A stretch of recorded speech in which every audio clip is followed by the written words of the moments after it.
Yo, welcome back to the ladder. Yeah, Rebecca, yeah, CH.5. Yep, my hands still mid-air as my attention shifts to Ashton and the word he leaves hanging between the four of us. He doesn't meet my eye. I don't think he's even aware of what he said.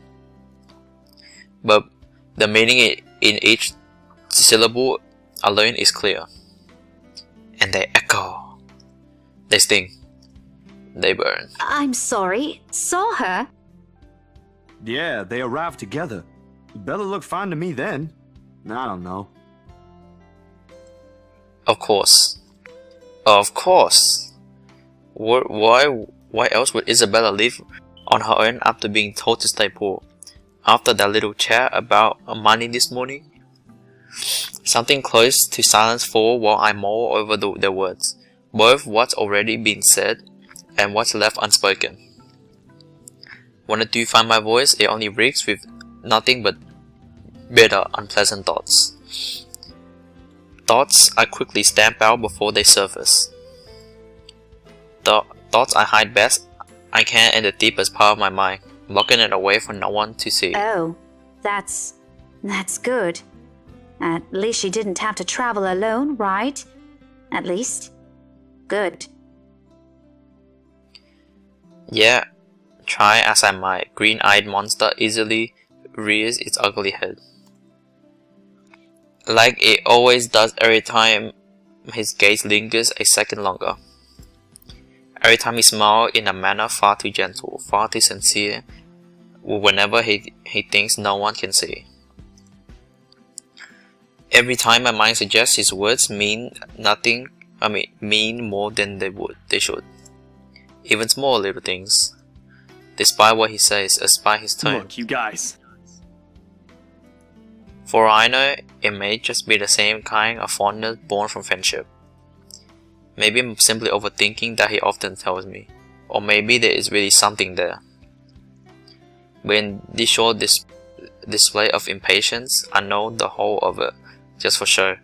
After all, growing up together with him didn't teach me nothing about him. For whose sake it is this time though? For him? For Zachary? For her? Or for me? That I can't tell. If she says she's okay, then there's nothing we can do about it. It's not like we can stop her either. Besides, she's still acting like the same old Isabella to me, if she can still run around like that. Why are you taking her side?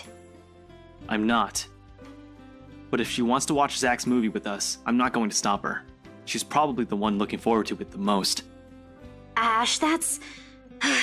You, of all people, should know...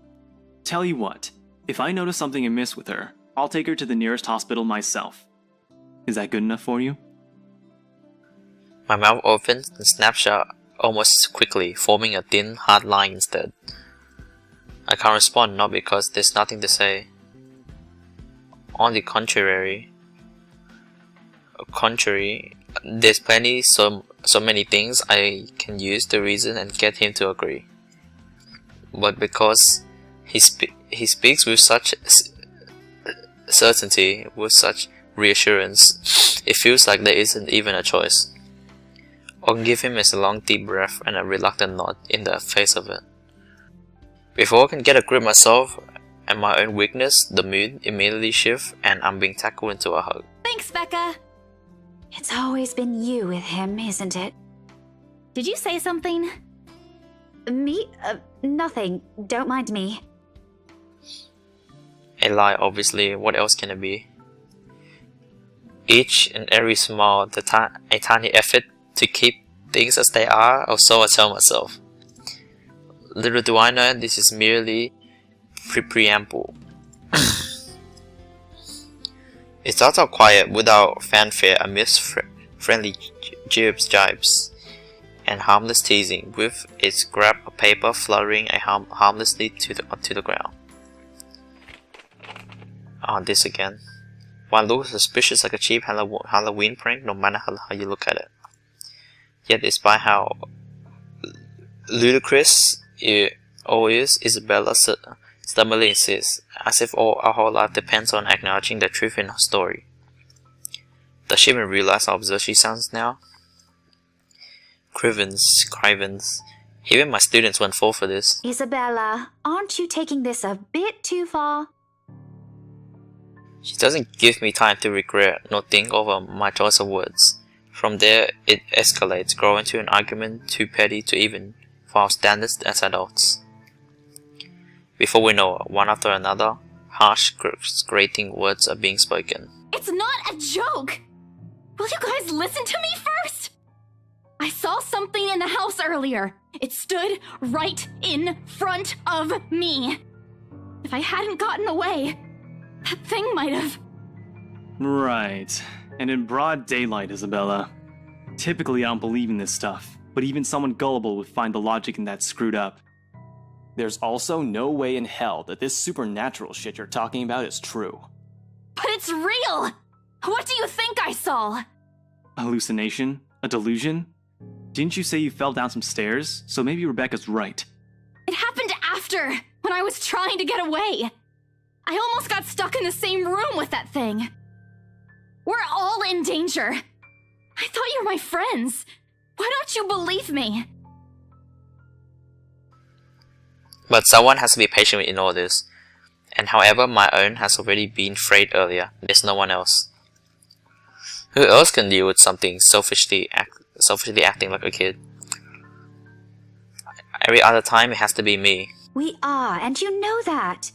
But this thing and that thing has got nothing to do with the other. When Rose called earlier, I thought she's just exaggerating. But based on what I'm seeing right now, maybe it's better if we really postpone this for now. Don't bother. Oh just like that, she cuts us off. Slams the door right on our face while my own temper flares before I can stop. Although it falters briefly at the hard expression on her, when she snatches at the blasted paper from Ashton, I hold on to it. Regardless how upset she appears, sour expression and bold fist, throwing a tantrum is simply unacceptable. For a grown woman at that. Words from the tip of my tongue ready. Shit, intense bro. But before I can open my mouth and let it all out, her feelings of mistake be damned, but Zachary raised a voice of his own. Guys! A warning, underneath the warm, hopeful beat in his voice. We all stop and look at him. Even my own anger subsides a little at his tone. Why don't we all calm down first? I'm sure Isabella has her reasons too. No need to be hard on her. And hey, ain't this supposed to be a happy get-together? To an outsider, it may sound like a desperate request, but Zachary has always been the one to keep level head over petty squabbles. This time's no different. He knows what to say. When he lets it fall, the only ring sharp and true. We haven't seen each other for months. I'd really love to know what y'all have been up to. I only ever get to talk to Bella over chat. Please. As careful as he is with his own tone, he does make me feel ashamed. We're supposed to be here for him, to give what little support we can give. Yeah, he is here, trying to keep 3 stubborn people from outright hashing it out in public. Later we can all talk and we'll talk about it, of course. There's a proper time and place for it, and at the moment my anger, whatever reprimand it carries no longer matter. Beside Ashton appears to have already caught on. The line of his shoulders eased from something more relaxed, his expression back to its usual nonchalance. Isabella, however, she stands perfectly still, her hands grasping the strap of her bag like a lifeline, eyes trained at some point near her shoes.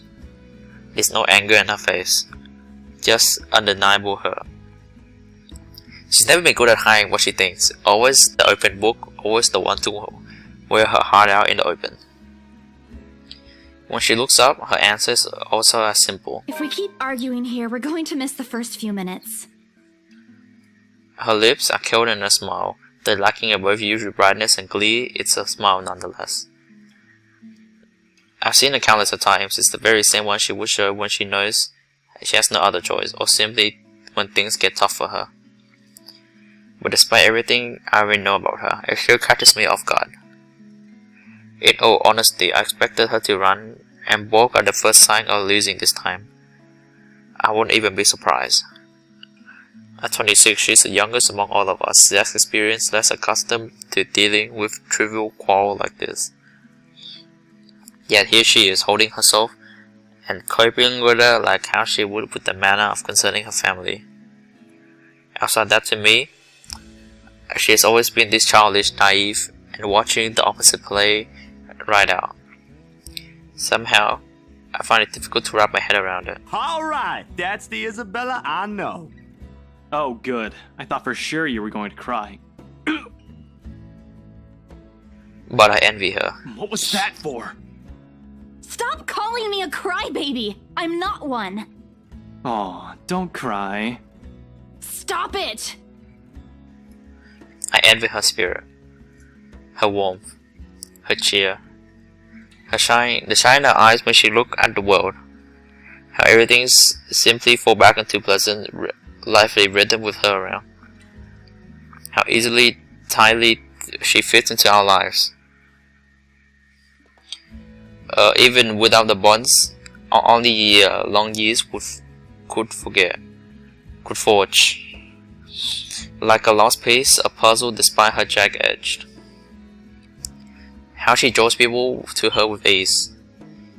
How Ashton of people can be drawn to her. Okay, scaredy cat then. That too! If you repeat that, I swear I'll... Oh, Rebecca. Let's just go. I make no effort of keeping the bitterness from my tone. I let her seep, linger swiftly in the air, and as I whip my gaze from them. From their playful banter and their friendly teasing remarks and Ashton's tender affectionate smile, all before stabbing aches in my heart changes to something too painful to bear. It's on my head, that is why I often tell myself. Yet the way my heart rents as just at the side of them hurts. And like a coward I walk away from all of it, taking with me a small hope of the movie will distract me from away from these thoughts.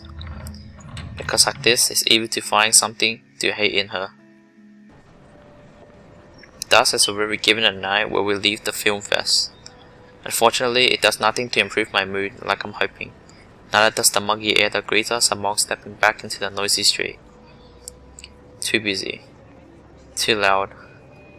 Too many people taking what little space of the sidewalk offers. It forces anyone to bump shoulders with those they barely know, let alone care. On a normal evening, I probably wouldn't have minded out or the humid weather. It's not like any of them are bothering anyone.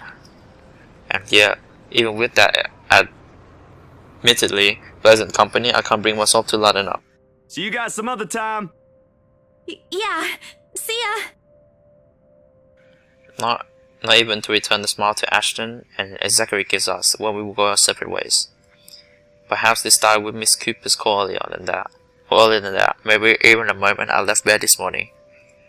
Bloody hell, could it be just that the sodding letter for all I know? I couldn't care less at this point. All I want is to get a warm bath, sleep, and wait for this dreadful day to end. Now, if only Isabella would stop babbling, then would maybe this dull throbbing at my side of my head won't turn into a full-blown headache too. Zach did a pretty good job with his movie, didn't he? Even though Ash said he ran into some trouble late into filming. But I knew he had it in him. It's not like I didn't believe he couldn't do it. I mean, did you see his face after the credits rolled? All those months he worked on this, and everything's finally... You weren't even watching. Only the first minutes. I watched the rest of it, I swear. Oh god. Besides, Ashton was the one who wouldn't stop asking questions. Well, why do we still need to talk about this then? I liked it. Ash liked it. You liked it. Shouldn't you be telling that to Zachary in person? I'm sure he'll appreciate it better than I ever will. I know that, but maybe there's something you want to say? Zach had you check the scripts before he went through everything, didn't he? You also worked on it, even if it was only for a short time. So, maybe you want to... I don't bother waiting for the rest. The moment I spot my car, immediately take a quick beeline for her. Knowing her, this is merely another attempt to start a conversation. So we just have something to fill the dead air, to replace the strange atmosphere we somehow walked into. Wanting the very thing I'm not too keen to deal with at the present. Behind me, Isabella also catches her pace to mine, her soft stride growing brisk and uneven in order to catch up. A small part of me half expects she'll try and suddenly trip. Rebecca, I thought you were best girl. What the hell's wrong with you? She's not the clumsy sort, but there are definitely times when she can be the least coordinated person on the planet. Becca, hey! Oh no. Wait for me! And people will wonder why I worry. They're not really completely unfounded once you already gotten familiar with her habits. Though right now this is also the very end of the list of things I want to think about. Sometimes it does become overbearing. Even her voice as she calls after me sound nothing more than background noise to my ears now. Rebecca, slow down, will you? Your car's not going to leave without us. The sooner we get on the road, the earlier we can get home. It's Friday, in case you didn't notice. I know what day it is, but the traffic's not going to magically disappear, even if we go there right now. I don't want to hear that from you. Didn't you used to complain how horrendous the traffic is back home for you? Yeah? But that doesn't have anything to do with this, Becca. Okay. What do you want to do then? Wait it out? Walk? I just want to go home, Isabella. If you want to stay out here longer, I won't stop you. But leave me out of it. I'm not up for any other foolish excursions tonight. Damn! I wasn't thinking about an excursion. I want to go home too. It's already late. It's just that you've been in this prickly mood since earlier. Are you really okay? Was it the cold? Or did something happen at school? Do you want to talk about it? A long pause follows and it holds everything she's been meaning to ask from the very... I'm in no mood, but all the same my hand stops. Short for luck in my car and my grip handles on the handles tighten. I can feel her eyes boring on me, waiting, hoping patiently for the answer I give. She's the same as Zachary, the bad liars. But when you talk to people like them, if you're not careful, they often leave you with no other choice but to admit the truth. Those exact same ones I can't voice. Despite my lack of response, she pushes on, surprisingly. The time on her tone is quieter, more tentative than usual. Was it because of the letter? It's a well-meaning question, much like the rest of this talk, yet something in how she says it irks me. If it is, I'm really sorry. I didn't mean to cause a scene. I did see something in the mansion, though. I wasn't lying about that. Whatever she wants to take this, I will no longer want to hear of it. Not at this moment. Preferably never. Especially when there's a million other things buzzing and prodding inside my head.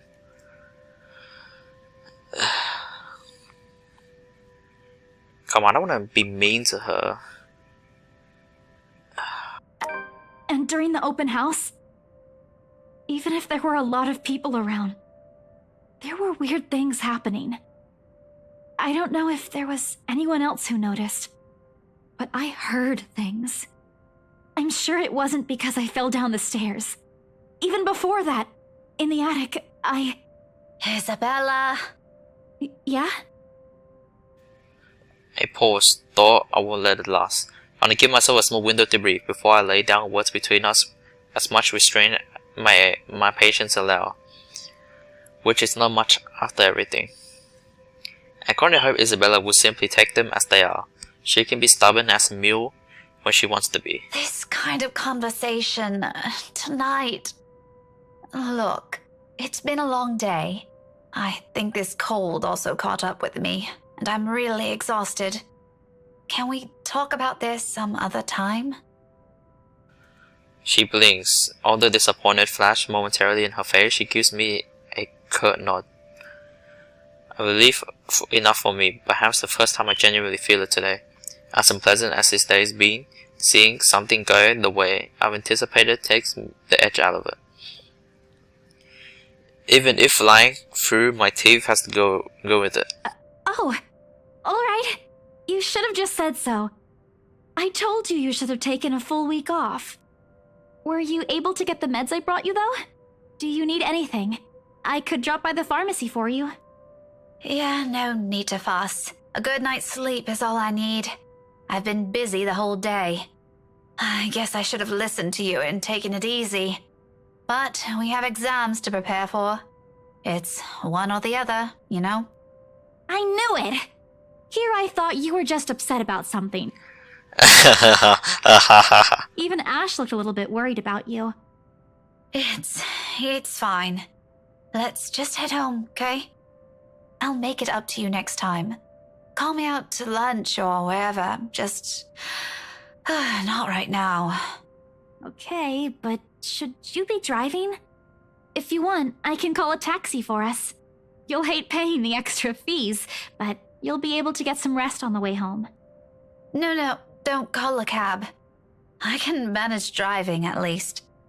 Just get in the car so we can be on our way. Already opening the door and climbing to the seat before she can protest. Left with no other choice, she follows inside shortly, albeit with a bit of reluctance. The guilt from this eat me at me later, but for now, these little falsehoods are mine to bear and hide under. For now, this is the better choice. Better pretending she doesn't exist or giving her vague answers. Certainly better than harsh words and outright lashing out at her. I can find a little comfort in that. Thankfully, if there's anything left to be spoken between and after, we won't be discussing it on the way home. Or rather, we can't. Because no sooner than we hit the road, Isabella dozes off.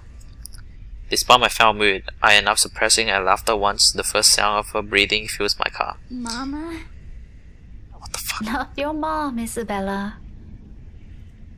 Slow and steady, the quiet rhythm comes so completely unlike her, so far removed from every impression anyone has of her. A few faint whimpers will occasionally come from her, but otherwise it's just us. This silence is so utterly unexpected. Still a welcome break, of course. Peace and quiet is one thing you rarely get with her around.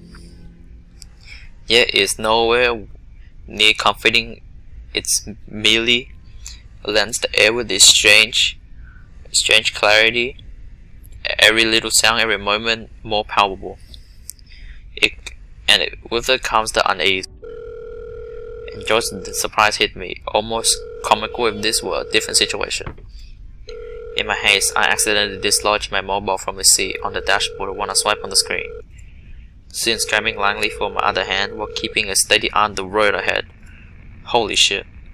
A voice cracked from the loudspeaker before I can put it back. Although muffled heavily by the surface, I recognized the person on the other line from her chipper tone alone. Hello? Miss Cooper? Oh, you're still awake. Evening. I hope I didn't disturb you or anything. I know it's a bit late. Sorry, I just want to check on you and Isabella. That girl's still not answering her mobile. Were you able to meet up with her?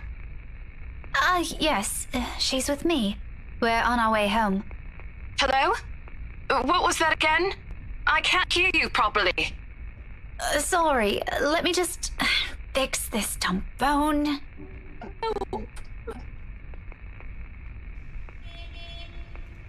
My hand stops dead for a moment. I stare with the device, a brief glance, waiting. The fuck? Seconds pass. Nothing happens though. Frankly, I'm not sure what I'm expecting, but the line of my mouth forms to a frown regardless. Miss Cooper, Yes, still here. did you say something? Just that I didn't get the last part. What were you saying again? No, I thought you... Never mind. Must be the signal acting up. Come again? What? The fuck? Is everything alright over there? Certainly. Is something wrong? Why wouldn't? Okay, you seem to be busy. If this is a good time, I can just call you back some,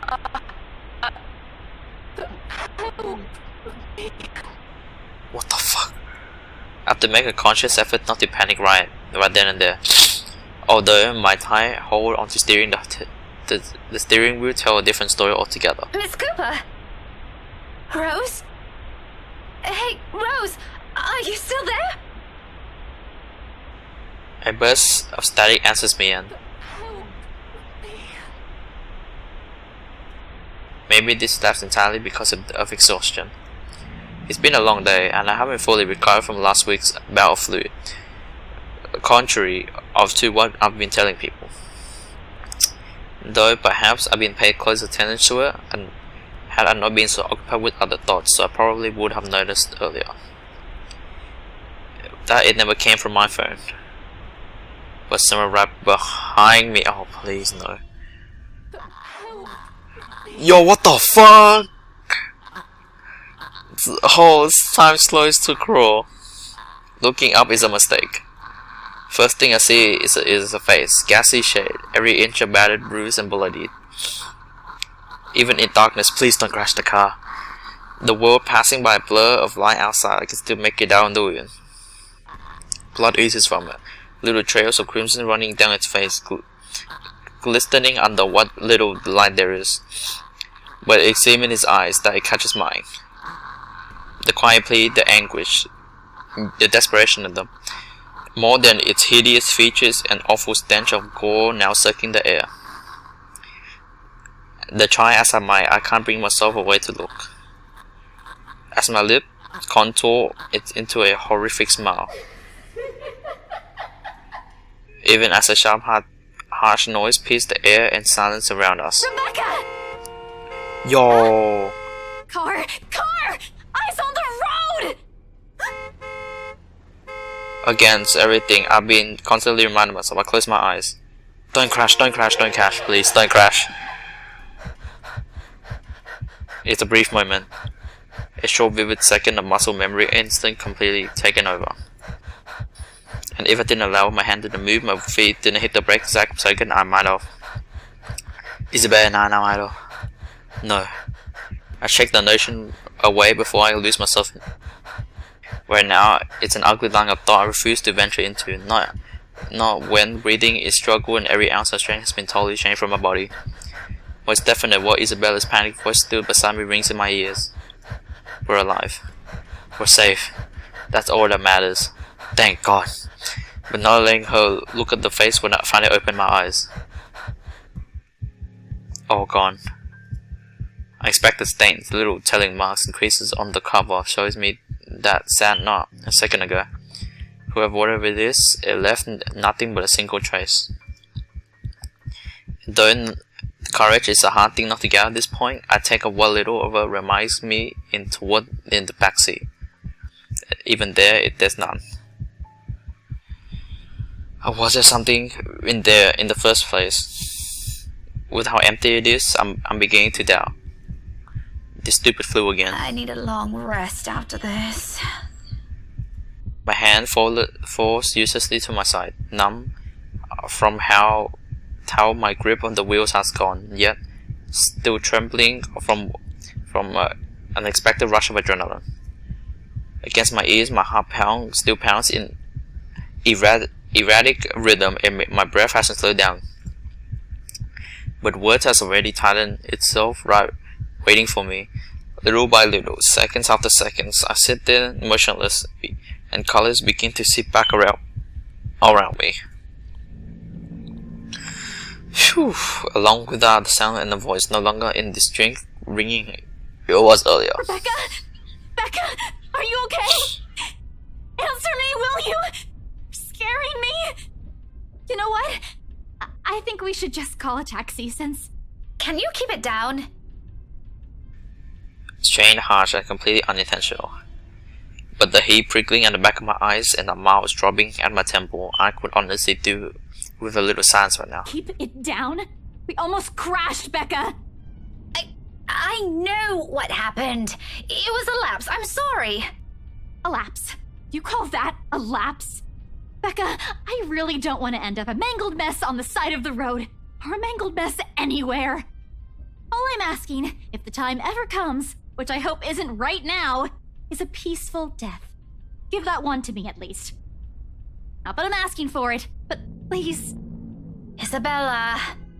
Belle, you're overreacting. If you're so worried, why don't you drive? I don't have a license. I keep telling you to get one, didn't I? For the past 5 years. Oh, okay. Do you see why now? I wasn't really expecting to stay here this long. I thought it'd just be for a year or two. All of a sudden, a pensive mood come over her. Isabel looked away then. With all of my little lecture never crossed the tip of my tongue. I don't allow it to. Because in each of those words she lets loose earlier in this is a small truth. Her stay is always meant to be something fleeting. Earn some good money, go home. It's what she tells herself during her first year here. Now, half a decade later, I'm not sure what she still believes that. I'm not sure if I still believe that. And if there's something in her reasons that changed along, even if I already have a hunch, it's one thing I'll never bother to ask. Those aren't for her to keep. I'll be careful this time, I promise. Just please, can we give this whole thing a rest for now? She nods and that is the end of it. We spend the rest of the trip back in Sellenwell in silence. Although overreactive imagination tricks playing on the flu-added mind and off a smile never meant for my eyes, abandoned only for a brief moment. Hey. Whew, we are safe. It begins innocently enough. Oh, this is 25th, so we skipped like 4 days. What the? Tuesday morning arrives like no other day before it's bright and clear. Even though it comes with extra helping of unusual October weather, I appreciate being able to catch a glimpse of the clear skies lately. After going through a bout of sickness last week, it does something to lift the mood of what would otherwise be a dreary morning. Despite of being mostly a creature of habit, I wind up waking earlier than usual because of it. It's no earlier than Isabella, it appears. I've assumed she'll take a day off because of what happened to Miss Cooper, but that doesn't seem to be the case. The soundboarding news strip from her unit as I walk past on my way to the mailbox. Chances are at around this hour she's already dressed and ready to go, probably just waiting for the next bus to arrive. I tried following her example before, but I don't think I'll be repeating that. Really? How can anyone be up before the sun is up? It's a habit she got from her, she said, instilled in her by the kind of life she grew up in. Like clockwork, it's always 4 a.m., either to help with the chores or prepare her little siblings for school.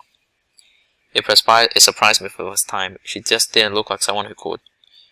In the end, I simply passed it off as one of the many things anyone could have get used to around her. Not that I fully understand. I'm my parents' only child. We aren't well off, but so far I've lived a relatively easy life. I didn't have to think about the bills or food for the next day, or paying for any siblings' tuition on the top of my own, or supporting a sick fat father with medication. All I have to worry about were my grades. If I gained mom or dad's approval of what we'd be having for dinner, when put next to hers, they are pale in comparison. They look less like problems and more like petty issues this way. Petty issues? But as unimportant as it all sounds, sometimes its ugly head tears at the most inappropriate moments. Sometimes they all come from our mailbox in the form of a fancy-looking letter, a pretty ribbon and all. Whoever sent this city money on an envelope alone, verging on ridiculous, really. I can imagine Isabella wrinkling her nose when she sees this. That she complain about unnecessary expenses and rich people problems. I'm almost afraid to touch it myself. As if it's brushing her hand against its crisp surface will be enough to put a crease on it, and it will be terrible slide of to the sender. Yeah, but as extravagant as I find this, it isn't the first time I receive one. Most of the time, it's not even for me, so who am I to complain? Either way, no look of surprise on my face when I strip the envelope over to see my parents' name written in neat script. Nothing new then. Their years in academy naturally brought its various connections. People from other fields, art, science, business, politics, you name it. This one, though, gives off a personal vibe. Letters like this usually comes from old students, people who grow in front of my parents, and they in turn treat like children of their own. I've already met a few of them. Most of them moved to become successful in their chosen careers, and little letters like this are their way of expressing gratitude. One thing Mom and Dad are proud of, rightfully so, and I'm happy for them. But there are times I wish they remember for they have a daughter here, a real one. Not that I'm of any importance now. It's not like they didn't raise me well and provided for me. They did. I wouldn't be here where I am now if it weren't for their hard work. Just like a dutiful child, I do everything I can to give back. Even if as little as small things they're giving me, they let me know they got another mail waiting for them. The phone rings for a good minute before someone answers. Mum, her voice warm as I remember. Becca? Hi, Mum. How's the conference going? Well enough. Until your dad sprained his ankle. Oh no, is it bad? I'm alright. In case anyone in this family cares to listen, I'm alright. Very much alive, darling. And there you have it. He'll be up and walking in a few weeks, don't worry. We're going to have to extend our stay here until it heals, though. Is something the matter? Nothing big. Just that this mail arrived for you this morning. A lie, thankfully she doesn't notice. Although if I'm gonna be honest, a small part of me yearns for her to do so and ask me about it, but I put it down the ideas as soon as it surfaces. It shouldn't make them fret, they're busy. What does it say? Raise your glasses, give cheers to the good times, blah blah. Becca manners. That isn't how I taught you to read. Sorry. You are cordially... it's an invitation, Mum, for a housewarming party. From, Hannah? The name rings a bell, although at the moment I can't recall when or where I heard it. Recently, it must be nothing too important if it didn't bother committing to its memory. So that's why she was at the party. There are a lot of Hannahs in the world, so who knows. Hannah. She also wrote you a note, Mum. It says you used to be her private tutor at the Evans mansion, and that she misses you and would love to see you two again. It makes my heart clench to read another openly word to say to them. The same ones I want to tell them. I want to see you too. It's been years since we've been together as a family, and if there's one thing that hasn't been changed from childhood, it's that Mom and Dad are always busy with their respective careers. Out of the country, on some meeting or symposium, sometimes from month to end. only grew with frequent years, with the years until I'm old enough to live on my own. I like to think now that I've become independent at such an early age, they've always praised me for that. At times, I wish they didn't. Evans? Oh, I remember now. Honey, it's Hannah. Hannah Evans. Remember? Bright girl, 2 years older than Becca? Didn't she get married a few years ago? 7 now, I think. But they grow up so fast, these kids. Yeah, she invited us to that too. Fonte de Medici. But we missed that one because you had to present your paper in Singapore. We did send her a note after. Still a shame we couldn't attend, though. What is it about this time? She sent another invite for a housewarming party. Becca, when is it? This Friday, Mum. Oh, that's too bad. We'd love to be there, but Da's not in a condition to go walking around. I guess we'd have to decline again. I really miss that girl. I could go in your place. I let it slip without thinking. Personally, I've never been fond of gatherings, regardless of how simple people make it seem. But if there's one thing I hate hearing, is that disappointed note in Mom's voice always ranks first. Whenever it's directed at me or some other thing, it doesn't matter. Are you sure? Don't you have work this Friday? The event will be in the evening, Mum. It shouldn't take anything away from my schedule. It's all right. The invite's for 2 people. I can bring someone with me so things don't get boring. I see. Maybe you can also invite Ashton? Mum, that's a sure no from him. He hates attending parties. Oh, blushies. But I'll see what I can do. Oh my god. If not, I can always bring Isabella with me. You know her. She won't say no if there's food involved. Okay, if it's not going to be a big problem for you, I don't see why not. We owe you this one, darling. No problem, Mum. I'll even say hi to Hannah for you. Please do. And let her know we'd love to see her once we're back in the city. Leave her our number or something. I will. But you know, the 2 of you would have become really good friends. Don't you remember? You met with her once. If my memory serves me right, you were 12 then?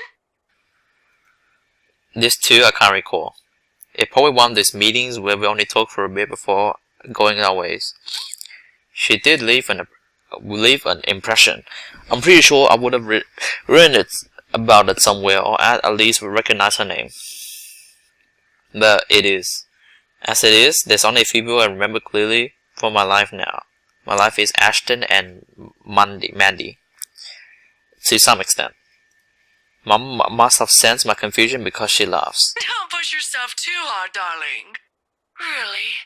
It felt like having 2 daughters back then. Sometimes I wish they didn't send her away to boarding school. But, well, you know how often that goes with them. Still, try talking to her while you're there.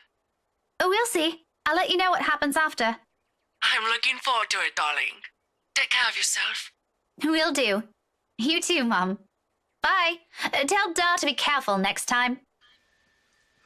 She chuckles then. A hearty tone, tender, always lie on my ears.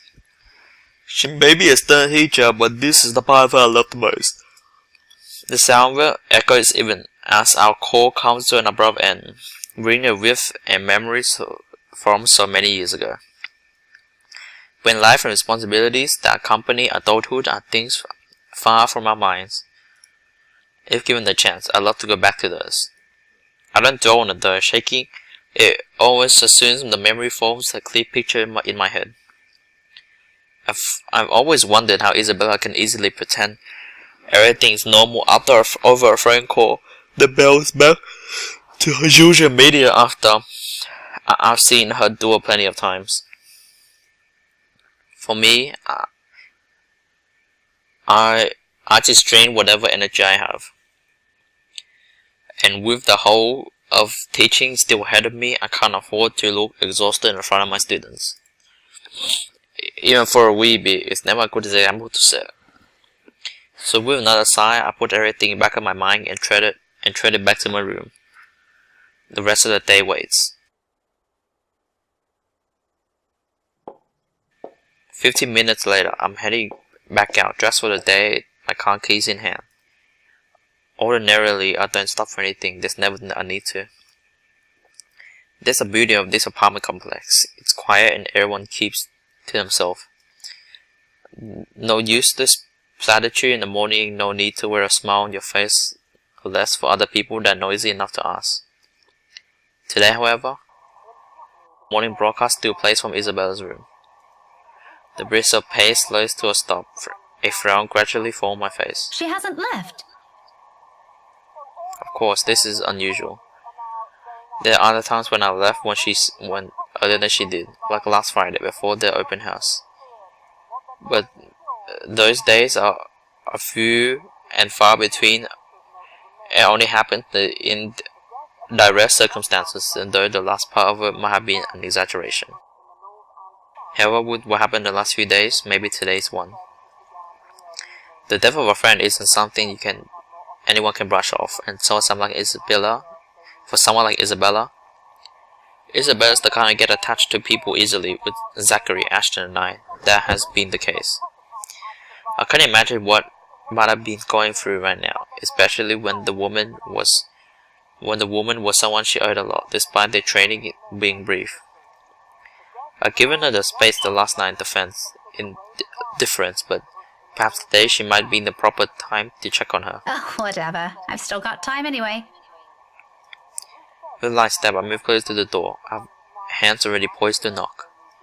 Still, I don't do so until I hear her answer me. Isabella? Belle? Are you in there? No answer. After finally knock lightly, so I don't disturb her, in case she's sleeping and has merely left the telly running last night. Never mind, she never lets that happen anyway. Voice of electricity and all. I just want to check on you before I leave. Is that okay? Are you going to work today? Belle? Still nothing. I'm about to leave. If you want, I can drop you off. Another round knocking. Then fishing out a copy of her keys from my bag and locking the door. She landed years ago after I complained about the mess offered my help in cleaning up. I thought the gesture was completely unnecessary back then. After all, I could always knock. But she never did bother to taking them from me, or always turning away from the conversation whenever I insisted. But at one point, I've simply stopped trying to and handed back to her. Isabella? I'm coming in, all right? Without waiting for her answer, I pushed the door open and stepped aside. Her unit's a mess. Still a mess. Instant noodle cup on the table, a pile of clothes on one side, paper strewn everywhere, and an unkempt bed, among other things. This is a given, will always be a given. I've been here several times already, and I still wonder how she can function like a normal human being with a place in this state. However, that's neither here or there. I'm not sure what I'm expecting, but certainly not finding an empty flat. Actually, she could have left earlier, far earlier than usual. But she never leaves without making sure she's unplugged everything. That's something she doesn't forget to do. It doesn't help that her bathroom appears unused this morning. Another habit. She only means she hasn't been here since last night? Perhaps ever since the morning after Mr. Cooper's death. Oh, she's at Zachary's! I'm pretty sure. Either idea doesn't sit well with me, with the news already been hearing lately. The authorities are still trying to find the cause of death for all the victims. Early investigation revealed most of them were employed under Briar Realty Corporation at the time of death. Meanwhile, BRC has refused to comment on this. Gathering my wits, I immediately placed a call onto her mobile. It rings for a good minute, the sound of comfort in itself, but when another minute rolls by without her answering, well, I'm not a woman prone to panic. Sudden bounce of temper maybe never panic, despite how I may sound when speaking. But ultimately, it goes straight to her voicemail. I sigh, it's the only thing I let out. Alright, I'm gonna end it here. Thanks for watching. Bye bye. I just wanna hold you.